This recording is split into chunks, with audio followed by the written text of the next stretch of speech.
Well, hello, everyone. We are here at M&T Bank Stadium, where the Browns have just closed out their season with their 5th straight loss, but so much to talk about. We got to talk to Jimmy Haslam after the game. He told us that Mike Pettin and Ray Farmer will be back. He made it super clear that he will not tolerate irresponsible players, talking about Johnny Manziel, Josh Gordon and Justin Gilbert, and also that they have to figure out their quarterback situation. So all kinds of news coming out of Baltimore today. Yeah, I think for stability's sake, I think they're kind of doing the right thing, particularly with Mike Patton. Again, today's game, as meaningless as it was, the team that was out there, the guys that were out there, played very hard, led into the fourth quarter, but I thought Haslam was very strong, particularly about Johnny Manziel, particularly about Justin Gilbert, and just not tolerating this kind of behavior. And it's something these players have to be held accountable, and something has to change here with these young kids. And, just to review real quick, Johnny Manziel hosted a party on Friday night. He did not show up for a treatment the next morning. Security had to go find him. He wasn't answering his phone. Josh Gordon attended the party. I've been told by a source attended the party. He missed the walkthrough on Saturday morning, was suspended for this game. How much more do you want to put up with from Josh Gordon after everything that they have put up with this young man over the last couple of years? And then Justin Gilbert, we just talked to him on Friday, and he said, I've gotten my problems corrected. We talked to people that have said, hey, you know what? We haven't seen an attitude like this, an attitude this bad in this organization. He was frequently late to meetings all season long, and he did it again and was inactive for this game. Jimmy Haslam is not going to tolerate this kind of behavior. I could see maybe two of these three guys not being back next year. I mean, and that includes one of the first rounders. They have to change it. And in talking with some of the players in the locker room after the game, Dante Whitner, one of the leaders on defense, says, "Look, we've got to get some of these guys off the train that don't want to be here, and we got to get guys that want to be here on this team."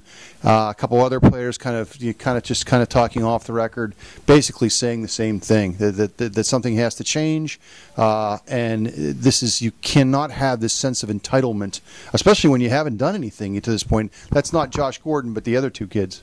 Well, you know what? When you look at the way Connor Shaw played today, he played better in this game, in this start against the Ravens than Johnny did in his 2 starts, and that is incredibly disturbing. And, we talked to Johnny this week, too, and he was the same way.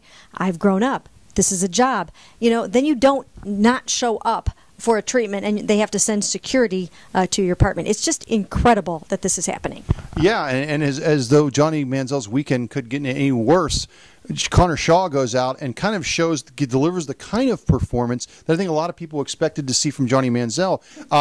The ability to extend plays, a couple nice passes, 4th down completion. I thought he, given the circumstances, did as well as you possibly could have hoped a third-string quarterback who hadn't played at all. It was his NFL debut.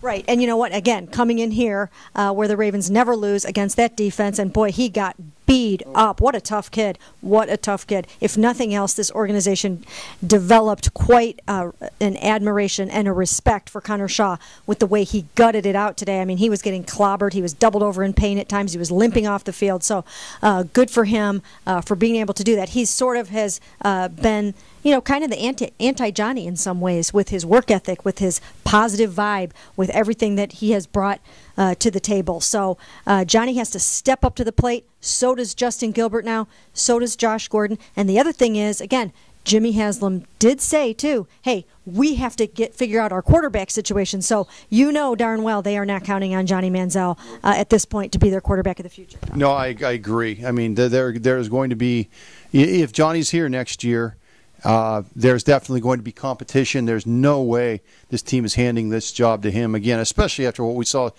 Connor Shaw's not an NFL starting quarterback. He's not going to be the NFL starting quarterback. But when a guy can go out there and play as well as you saw Manziel play at all this year, you know there's going to be a change. I don't know if it's going to be a veteran, if they're going to draft a quarterback. I think everything is on the table, and that may include Johnny Manziel not being here next year. It's going to be a wild off season. Well, yeah, and and I wrote this last week that they will have to look at Marcus Mariota, the Heisman Trophy winner, the best quarterback to come out of this draft. I mean, they have to. They just have to look at him. They have to look at Jameis Winston. They have to look at every veteran. They really have to explore their options. And who knows what 2015 will bring. But Jimmy Haslam said they are going back and they will get started on it tonight. You can bet that they will. And we will have it all for you here on cleveland.com.